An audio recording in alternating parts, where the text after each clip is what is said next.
राजनीति शास्त्र कक्षा 10 दूसरा चैप्टर पढ़ेंगे। पाठ का नाम है जातीय, लैंगिक व सांप्रदायिक विभेद का लोकतांत्रिक राजनीति पर प्रभाव। तो पाठ क्या कह रहा है? जातीय मतलब जाति, लिंग मतलब स्त्री और पुरुष, व संप्रदाय जिस संप्रदाय में आप रहते हैं, जिसमें क्या है विभेद है, उसका लोकतांत्रिक और राजनीति पर क्या प्रभाव पड़ता है। यह पाठ आपको इसी पर केंद्रित है। अब हम पाठ को प्रारंभ करते हैं। तो यह स्पष्ट किया जा चुका है कि सामाजिक विभेद लोकतंत्र का एक गुण है। जो सामाजिक विभेद है वह क्या है? एक गुण है, और यह लोकतंत्र के व्यवहारिक रूपों का विश्लेषण करता है। मतलब इसमें जो रूप है उसको वह दिखाता है। यह राजनीति में सामाजिक विभेदों की अभिव्यक्ति लोकतंत्र के लिए हमेशा घातक नहीं होती है, बल्कि अधिकतर लाभदायक ही होती है। इन सामाजिक विभेदों में जातीय, लैंगिक व सांप्रदायिक विभेद का विशेष स्थान है, क्योंकि राजनीति को सबसे अधिक ये विभेद ही प्रभावित करते हैं। तो यही विभेद है जो कि हमारे समाज में भी राजनीतिक फायदा किस प्रकार से उठाया जाता है, यह पाठ इसी पर केंद्रित है। तो इस अध्याय में किसी भी लोकतांत्रिक व्यवस्था, मतलब किसी का भी लोकतांत्रिक व्यवस्था जिसमें जाति, लैंगिक, सांप्रदायिक विभेद किसी तरह राजनीतिक प्रभावित हो रहे हैं, इसका विस्तार से विवेचना किया जाता है। इस क्रम में यह स्पष्ट किया जा गया है कि विभेद कई प्रकार के हो सकते हैं, और यह हमारे व्यवस्था के लिए खतरा भी उत्पन्न कर सकते हैं। आगे पॉइंट है जातीय विभेद व राजनीति में जाति। आखिर ये क्या है? राजनीति में जाति क्या है? तो सामाजिक विभेद में जाति भेद की अभिव्यक्ति आवश्यक है। आप जैसे आप ही अपने समाज में होते हैं तो क्या कहते हैं? फलाना जात, ये जात, वो जात, ये क्या है? ये विभेद का एक कारण है। आज तक भारत की इसी से जूझ रहा है। सबसे दुखद बात यह है कि भारत में जाति और राजनीतिक दोनों एक दूसरे को बहुत हद तक प्रभावित करते हैं, जिसका राजनीतिक फायदा हमारे जो सत्ताधारी दल होते हैं या विपक्षी दल होते हैं वो खूब उठाते हैं। भारत की सामाजिक समस्याओं में जातिवाद की समस्या मुख्य बनी हुई है। जाति व्यवस्था जो कि भारतीय समाज की एक प्राचीन परंपरा थी, और प्राचीन के विभिन्न जातियों में किसी प्रकार का भेद नहीं था। पहले वर्ण व्यवस्था थी, उसके बाद जाति व्यवस्था आई, और यह अब क्या हो रही है? विकृत हो रही है। परंतु कालांतर में जाति भेद के उक्त प्रथा कठोर होती गई, और इसका आधार कर्म न होकर जन्म माना गया। जैसे अगर कोई ब्राह्मण का लड़का है तो ब्राह्मणी का पेशा करता है, कोई ठाकुर का लड़का है तो वह ठाकुर का, ये क्या हो गया? कर्म प्रधान हो गया। अगर कोई ग्वाला का लड़का है तो गाय चराएगा। आज तो संपूर्ण देश जातिवाद का शिकार बन गया है। इसके कारण ऊंच नीच, जो ऊंच नीच है आप अपने समाज में खुद देखते हुइएगा। गरीब अमीर, अस्पृश्य तथा कुदित भावनाओं का जन्म देता है। आज भारत में 4 वर्णों के बीच लगभग 3000 उपजाति हैं। मतलब 4 वर्ण में उसके उपजाति भी हैं। लगभग यहाँ पर जातियों की संख्या 1600 से भी अधिक है। आगे कह रहा है प्रजातंत्र के खतरनाक हैं, जो कि भारत के कुप्रभाव के दृष्टिगोचर करता है। इन कुप्रभावों का वर्णन इस प्रकार से किया गया है। विभिन्न जाति एक दूसरे को अश्रद्ध और घृणा के दृष्टि से देखते हैं। इसके परिणाम स्वरूप लोगों में असमानता और फूट की भावना आती है। आप देखिएगा हमारे यहाँ छोट जात बड़ जात किया जाता है। ये क्या है? असमानता को दर्शाता है। दूसरा है जातिवाद के कारण राष्ट्र के अनेक प्रतियोगी समूह व टुकड़ों में बढ़ जाते हैं, जो कि राष्ट्रीय एकता का कूठाघात है। आप देखिएगा एक हिंदू समाज, एक मुस्लिम समाज, एक क्या है क्रिश्चियन समाज, ये क्या है? बट रहा है। तो इससे क्या हो जाएगा? हमारे राष्ट्र के लिए खतरा हो जाएगा। तीसरा है जातिवाद का ही परिणाम है कि समाज में तिलक दहेज की प्रथा विकसित हुई। आज हमारे यहाँ जब बेटी का विवाह होता है तो वर पक्ष को दहेज में पैसा दिया जाता है। ये भी एक क्या है, प्रथा है। चौथा है, जातिवाद के कारण राष्ट्र की आर्थिक प्रगति में भी रुकावट आती है, क्योंकि लोगों के व्यक्तित्व का स्वतंत्र रूप से विकास नहीं होता है। देखिए, जाति के आधार पर भी हमारा कुछ न कुछ प्रभाव जरूर पड़ता है। पांचवा और अंतिम है, जातिवाद के कारण समाज में रूढ़िवाद और सामाजिक कुरीतियों का भी विकास हुआ। हमारे यहाँ बहुत सारी रूढ़िवादिता है कि लड़का लड़की के बराबर नहीं है, ये क्या है। और समाज में बहुत सारी कुरीतियाँ हैं, जैसे हमारी सती प्रथा, बाल विवाह, ये सब क्या है, कुप्रथा है। जगजीवन राम का कहना है सही है, एक आदमी अपना सब कुछ छोड़ सकता है, परंतु वह जाति व्यवस्था अपने विश्वास को तिलांजलि नहीं दे सकता है। रजनी कठोरी का भी कहना है कि जाति विहीन राजनीति की कल्पना वास्तविकता पर पर्दा डालने के समान है। राजनीति में जाति भेद में इतना गहरी पैठ बना चुकी है कि बेटा और बेटी के वोट अपनी जाति को दे, यह प्रचलन हो गया है। आप भी देखिएगा, आपके यहाँ जब वोट होता है तो जो नेता आते हैं आपके जाति के, वो कहते हैं कि अगर वोट नहीं दीजिएगा तो हम जहर खा के मर जाएंगे या ये कर लेंगे। ये सब क्या है, तो ये जातिवाद का ही एक उदाहरण है। पहला है, विभिन्न राजनीतिक दलों द्वारा जाति के आधार पर उम्मीदवारों का चयन करना।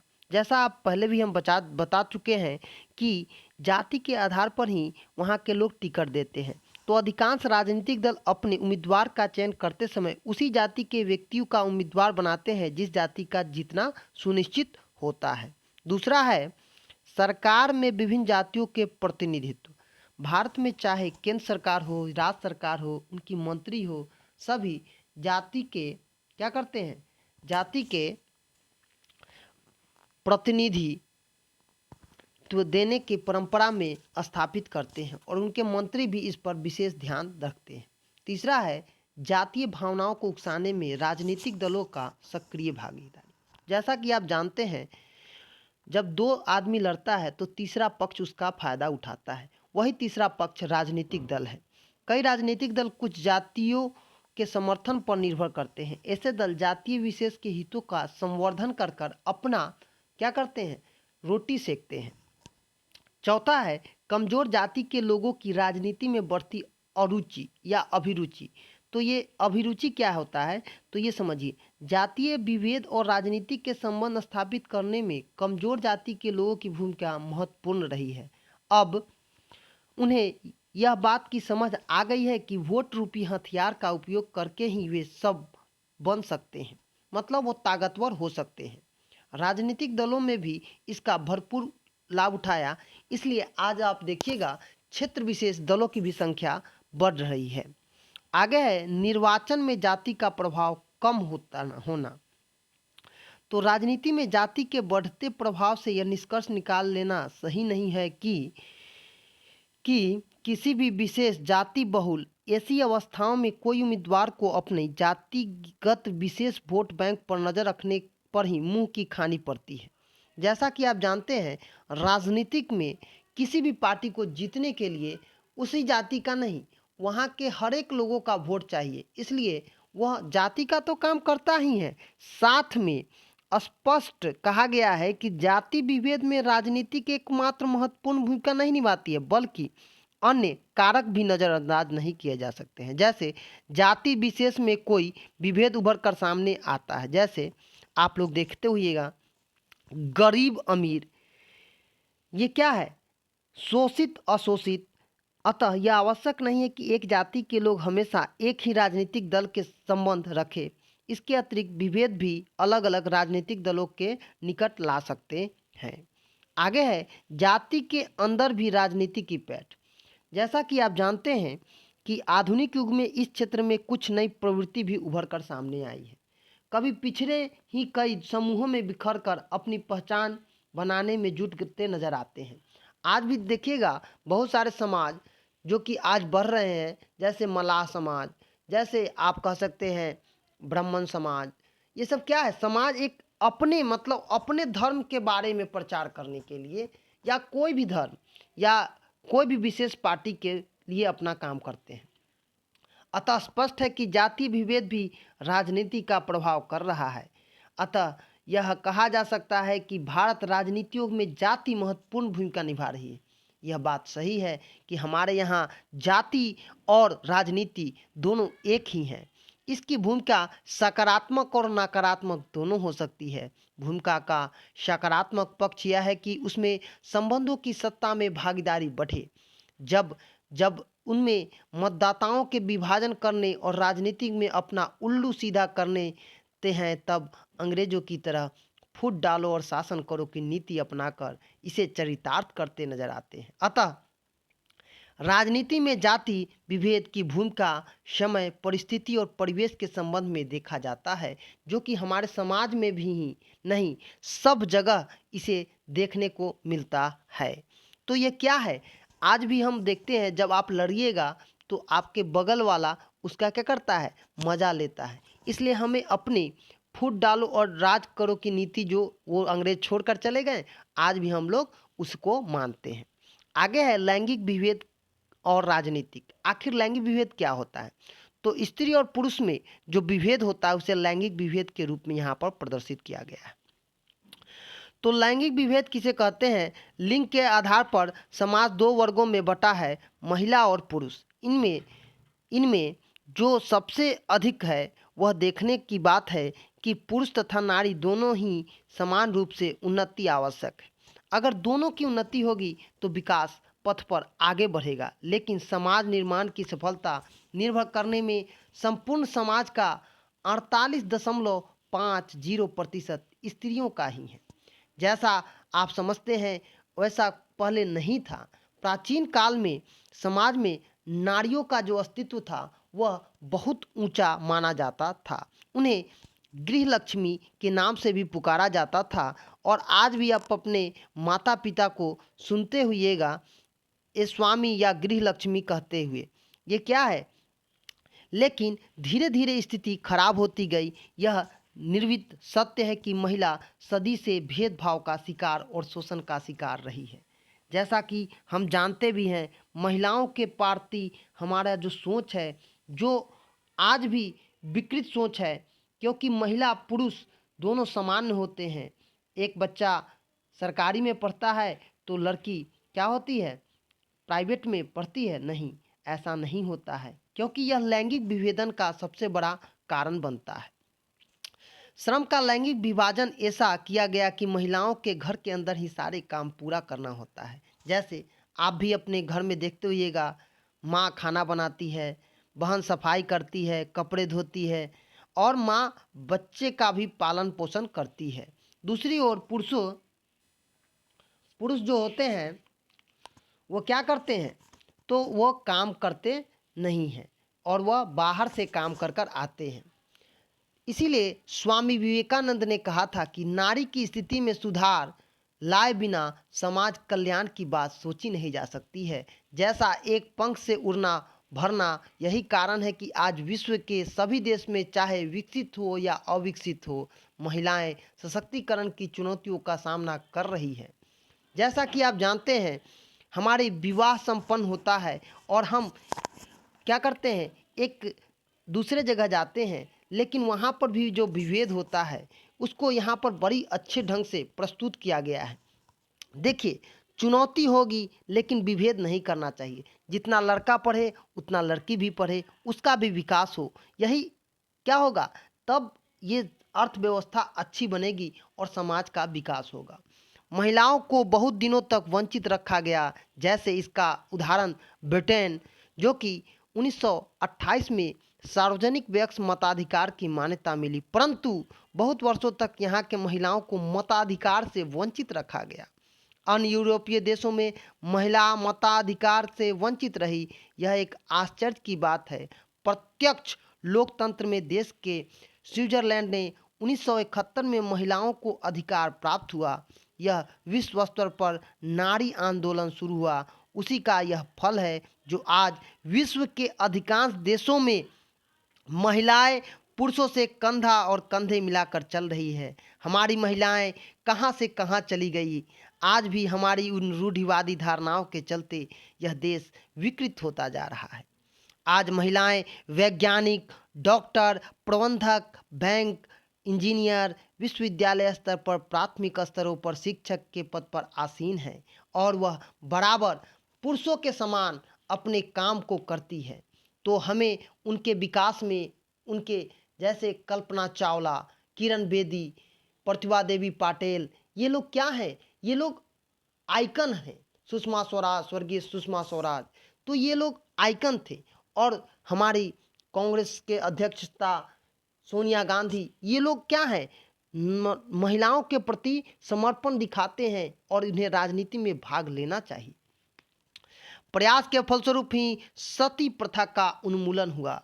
जैसा कि आप जानते हैं, भारत में एक प्रथा थी कि अगर किसी औरत का पति मर जाता था तो उसके साथ उस औरत को जला दिया जाता था, लेकिन यह प्रथा समाप्त हुई। बाल विवाह, हमारे यहाँ छोटे बच्चों का विवाह कर दिया जाता था, यह भी बंद हुआ और विधवा विवाह की शुरुआत की गई।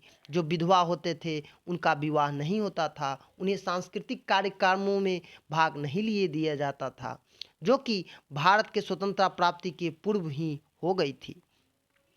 जब स्वतंत्र भारत की नारी कुपोषण के लिए शिकार है, उन्हें पर्याप्त मात्रा में कोई पौष्टिक भोजन नहीं मिलता है। नारी मुक्ति आंदोलन की स्थिति बहुत बदलती जाती है और हमारी नारी की स्थिति में निम्नलिखित उत्तरदायी कारण है। तो पहला कारण है नारी समुदाय में शिक्षा का अभाव है।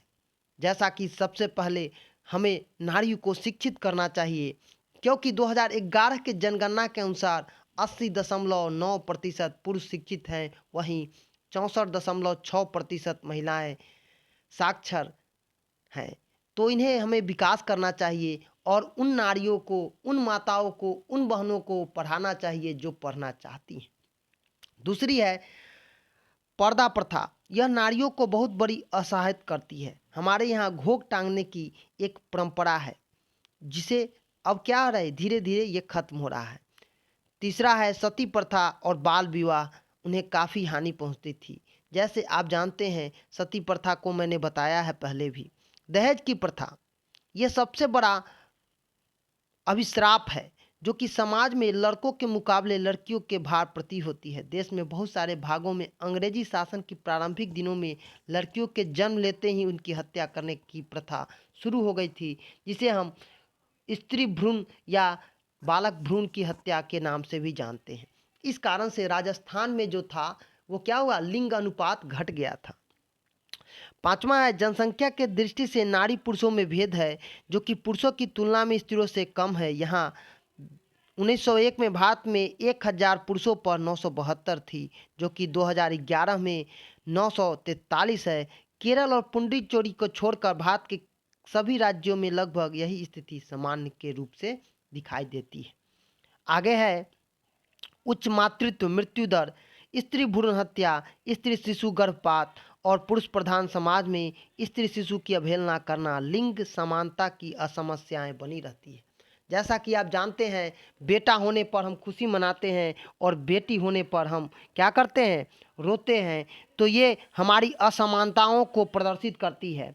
भारत में लैंगिक समानता की समस्या हल करने के लिए कई कदम उठाए गए। स्वतंत्रता के प्राप्ति के बाद नारियों के जीवन में एक नया मोड़ आया और भारतीय संविधान में भी इन्हें पुरुष के समान अधिकार दिए गए और संविधान में लिंग के आधार पर किसी भी प्रकार का भेदभाव करने की इजाज़त नहीं है, जो कि हमारे संविधान का एक मूलभूत उद्देश्य भी यहाँ पर निहित किया गया है।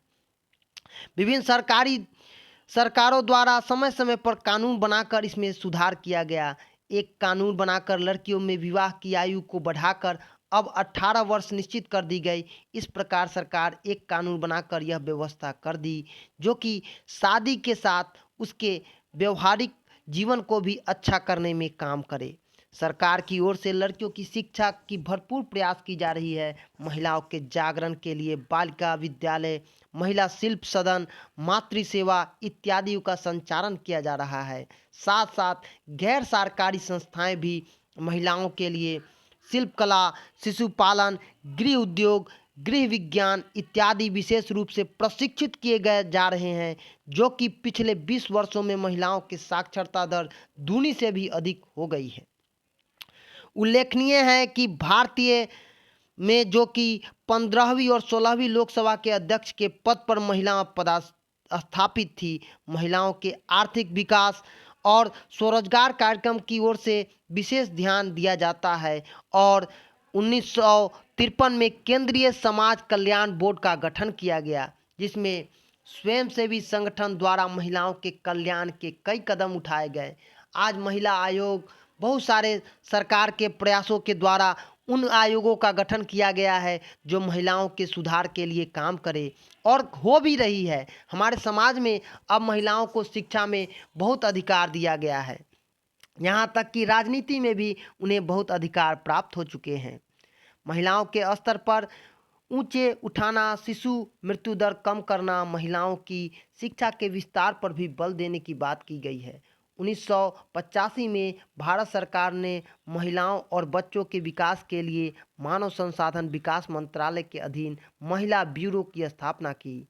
श्रीमती इला भट्ट की अध्यक्षता में राष्ट्रीय महिला आयोग का गठन 1987 में किया गया, जिससे अनेक सुझाव दिए, जैसे ग्रामीण महिलाओं और शिशुओं का विकास योजना।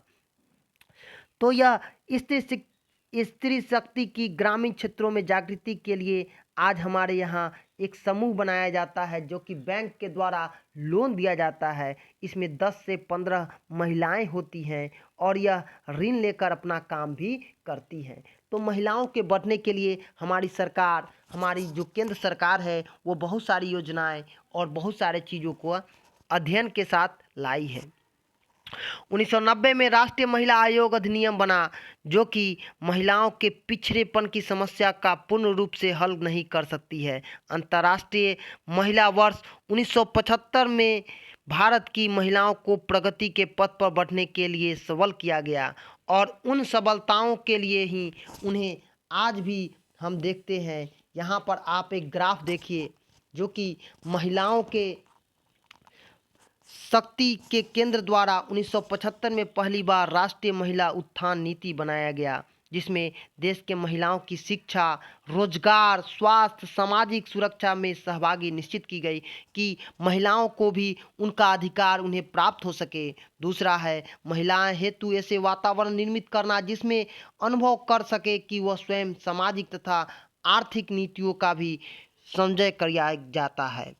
तीसरा है किसी भी प्रकार का भेदभाव को दूर करना और समुचित कानून तथा सामाजिक प्रक्रिया विकसित करना का प्रयास किया गया। चौथा है महिलाओं के मानवाधिकार के लिए उपयोग में सक्षम बनाने का प्रयास किया गया। पांचवा है महिला पुरुष को समाज में समान भागीदारी का प्रोत्साहन किया गया। और छठा है बालिकाओं और महिलाओं के प्रति विविध अपराधों के रूप में असमानताओं को समाप्त किया गया, परंतु राजनीतिक स्थिति अभी भी दयनीय बनी हुई है। इतने सारे सुधार करने के बाद भी हमारी जो महिलाओं की स्थिति है वो उसमें सुधार बहुत कम हुआ है, क्योंकि संविधान में 73वें और 74वें संशोधन द्वारा देश भर में ग्रामीण व नगरीय संस्थाओं के सभी स्तरों पर महिलाओं हेतु 1/3 स्थान सुरक्षित किए गए हैं, और हमारे लोकतंत्र में उनका भी बहुत बड़ा योगदान है, जो कि आप यहाँ पर ग्राफ के माध्यम से देख रहे हैं। जहाँ अमेरिका में 20.2%, यूरोप में 19.6% और दक्षिण एशिया में 11.7% महिलाएं प्रतिनिधित्व प्राप्त करती है, लेकिन भारत में यह स्थिति अभी भी अच्छी नहीं है। 8.3% ही महिलाओं को प्रतिनिधित्व प्राप्त है, जो कि हमारे समाज की विकृतियों को दिखाया जाता है। आज भी हमारे यहाँ चुनावी घोषणा पत्र में संसद और राज्य विधानमंडलों में महिलाओं के लिए 33% आरक्षण का वादा किया गया, परंतु कई वर्ष बीतने के बाद भी यह पारित नहीं किया जा सका। लेकिन 2007 में भारत के इतिहास में पहली बार एक महिला श्रीमती प्रतिभा देवी पाटिल भारत की राष्ट्रपति बनी और 2009 में पहली बार लोकसभा के अध्यक्ष पद पर बैठने वाली पहली महिला के रूप में आसीन हुई। आगे कह रहा है धर्म तथा सांप्रदायिक विभेद में राजनीति। जैसा कि आप जानते हैं, लैंगिक विभाजन के अतिरिक्त सामाजिक विभाजन और विभेद एक और प्रकार है। एक धार्मिक और सांप्रदायिक भेद है जो विश्व के अधिकांश देशों में, हमारे समाज में यह विद्यमान है। आज कुछ राजनीतिक दल का गठन भी इसी धर्म विशेष की बढ़ावा देने के लिए भी किया गया है। आप पढ़ चुके हैं कि उत्तरी आयरलैंड प्रोटेस्टेंट और कैथोलिक को संरक्षण देने के आधार पर ही वहाँ 2 राजनीतिक पार्टी बनी हुई है। आगे कह रहा है स्वतंत्रता प्राप्ति के पश्चात हमारे देश की सांप्रदायिकता जैसी संकुचित मनोवृत्ति का रहना अत्यंत दुखद है। सांप्रदायिक में एकता, आखिर सांप्रदायिकता का अर्थ क्या है? तो सांप्रदायिकता का सही अर्थ है जनता या जानना आवश्यक है। कुछ भी लोग सांप्रदायिकता समुदाय से जोड़ते हैं, लेकिन सांप्रदायिकता का सही अर्थ होता है अपने धर्म और अन्य धर्मों को ऊंचा मानना, अपने धार्मिक हितों के लिए राष्ट्र हित का बलिदान कर देना। जैसा कि हमें हमारी देश पर गर्व होना चाहिए, हमारे संप्रदाय पर गर्व होना चाहिए, हमारी दूसरे धर्म से घृणा नहीं करना चाहिए। ऐसी मनोवृत्तियों के कारण ही एक धर्म के अनुयायी दूसरे धर्म के अनुयायी के साथ अच्छा व्यवहार नहीं करते हैं, और इसका यही उदाहरण हो जाता है कि वह दूसरे से मार काट और एक खून के प्यासे बन जाते हैं। आगे कह रहा है सांप्रदायिकता के तत्व। तो सांप्रदायिकता का अर्थ समझने के बाद उनके तत्वों के बारे में जानेंगे। पहला है एक धर्म के अनुयायियों को धार्मिक कार्यों के साथ साथ राजनीतिक, आर्थिक, सामाजिक, सांस्कृतिक में भी भाग लेना चाहिए और उनके धर्मों को देखना चाहिए, उनकी संस्कृतियों को भी सीखना चाहिए। दूसरा है एक धर्म के अनुयायियों के लैंगिक हित दूसरे धर्म के अनुयायियों के भिन्न होते हैं। जैसा कि आप जानते हैं हमारी रीति रिवाज अलग होती है, मुस्लिमों की रीति रिवाज अलग होती है, क्रिश्चियनों की रीति रिवाज अलग होती है, और यहाँ पर बहुत सारे धर्म भी हैं क्योंकि यह विविधताओं का देश भी है। आगे है इनके हित एक दूसरे से भिन्न होते हैं बल्कि परस्पर विरोधी भी होते हैं। सांप्रदायिकता के इन मौलिक तत्वों का विवेचना भारत के प्रसिद्ध डॉक्टर बिपिन चंद्र ने की थी। सांप्रदायिकता का विकास। तो सांप्रदायिकता राजनीति के लिए अभिश्राप है। याद रखिएगा ये क्या है? अभिश्राप है। इसके लिए ब्रिटेन राजा ने शुरू किया था, जो कि स्वाधीनता के लिए बलिदान देने में भी सभी धर्मों के लोगों के सम्मिलित किया गया। अंग्रेज किसी भी कीमत पर देश का शासन अपने हाथों से जाने नहीं देना चाहते थे। फलतः उन्होंने क्या किया? फूट डालो और राज करो की नीति अपनाई और हमारे यहाँ मुसलमानों को प्रोत्साहित किया। उन्होंने कांग्रेस के आंदोलन को अलग करने के लिए 1906 में मुस्लिम लीग की स्थापना के साथ कांग्रेस के आंदोलन को बाधा उत्पन्न करने के लिए बनाया। लेकिन हमारे देश के जो विभाजन हुआ उसमें मुस्लिम बहुल क्षेत्रों में पाकिस्तान अलग एक देश बना, जो कि हमारे इतिहास में इन चीज़ों का भी अध्ययन किया जाता है। अहिंसा के पुजारी महात्मा गांधी इस उद्मुद्दता के शिकार हो गए और उन्हें एक व्यक्ति ने मार गिराया जो कि नथुराम गोडसे था। वह नहीं चाहता था कि देश का बंटवारा हो। अंततः पाकिस्तान का भी विभाजन भाषा के नाम पर नहीं बल्कि बांग्लादेश की मुक्ति संग्राम और 1971 के एक नए देश बांग्लादेश का भी उदय हुआ। यहाँ हम देखते हैं कि सांप्रदायिकता की भावना के साथ साथ भाषा भी विभाजन का एक कारण बन गया। जैसे हम बताते हैं आपको कि क्षेत्र विशेष भाषाएं भी बदल जाती है। हमारे यहाँ जाति, धर्म और लिंग के आधार पर विभेदीकरण किया जाता है क्योंकि भारत विविधताओं का देश है। यहाँ बहुत सारे जाति और जाति के साथ साथ उपजाति भी बहुत सारे हैं। भारत एक धर्मनिरपेक्ष राज्य है। राज्य का अपना कोई धर्म नहीं है, लेकिन कभी कभी हिंदू भावना को उभारकर भारत और मुस्लिम राष्ट्रों की घोषित करने की मांग की जाती है। यह भावना सर्वोपरि मानी जाती है, लेकिन भारत उनका जो भारत के चाहे वे हिंदू हो, मुसलमान हो, सिख हो अथवा ईसाई हो, हम सभी भारतवासी हैं। इसीलिए कहा भी गया है भारत सबका है और भारत क्या है, विविधताओं का देश है। हिंदू मुस्लिम सिख ईसाई आपस में है भाई भाई, और हम लोग भाईचारे से मिलजुल कर रहते हैं। इसीलिए भारत का विकास संभव है, नहीं तो हम लोग क्या होते, विघटित हो जाए रहते। आवाज़ उठाने और सांप्रदायिक दंगों को शांत करने में शहीद हो गए गणेश शंकर विद्यार्थी का नाम लोगों से जुड़ा हुआ है। 25 मार्च 1931 के कानपुर के सांप्रदायिक दंगों को शांत करने के प्रयास में शहीद हुए। उनका कहना था, न हम हिंदू हैं और न मुसलमान हैं, मातृभूमि के कल्याण ही हमारा धर्म है और उसकी बाधाओं का सामना करना ही हमारा कर्म है। इसीलिए गाना भी निकला था, न हिंदू बनेगा न मुसलमान बनेगा, इंसान का औलाद है इंसान बनेगा। प्रसिद्ध इतिहासकार बिपिन चंद्र ने भी दिल्ली हिंदू कॉलेज में अपने एक छात्र का उदाहरण परिस्थिति करते हुए लिखा कि वह अपने सामने परिवार के सदस्यों की हत्या देखकर वह छात्र धर्मनिरपेक्ष बना हुआ है। उस छात्र का तर्क है, इस तरह की हत्या करने वाले न तो हिंदू होते हैं न मुसलमान होते हैं, वह केवल सांप्रदायिकता का उन्माद फैलाने वाले होते हैं। इनके पास विवेक नाम की कोई वस्तु नहीं होती है। इसीलिए आतंकवाद, हिंसा, सांप्रदायिकता आंदोलन, ये सब जो उद्मुत किया जाता है, यह सब क्या है, देश को विघटित करने के लिए किया जाता है। हमारे देश के सामाजिक संरचना की ऐसे ही हम कि जाति संप्रदाय से जुटे हुए हैं। स्वाभाविक रूप से हमारे अंदर जातिवाद और सांप्रदायिकता की भावना पनप रही है। महात्मा गांधी ने भी इसी तरह का विचार व्यक्त किया था। जब हम स्वयं आत्महत्या के लिए तैयार हैं तो हमें अंग्रेजों पर दोष मढ़ने की क्या आवश्यकता है। अगर हम आप दूसरे की बात सुनेंगे तो हम अपनी बात कब कहेंगे। इसलिए उन्होंने यह बात कही थी। देश के किसी कोने, चाहे वह कश्मीर हो या आसाम हो, अलगाववाद आतंकवाद ताकों में लोहे से लिए सकते हैं और राष्ट्रहित के सर्वोपरि मानते हुए हमारे परम कर्तव्य है कि हम उन कामों को करें जिससे हमारा समाज बढ़े और उसका विकास हो सके। धर्मनिरपेक्षता राज्य की अवधारणाओं को हम किस प्रकार से समझते हैं, तो यह कह रहा है, धार्मिक मामलों में राज्यों की तटस्थता, धर्मनिरपेक्ष राज्य में ही नागरिकों का धार्मिक अधिकार प्राप्त होता है।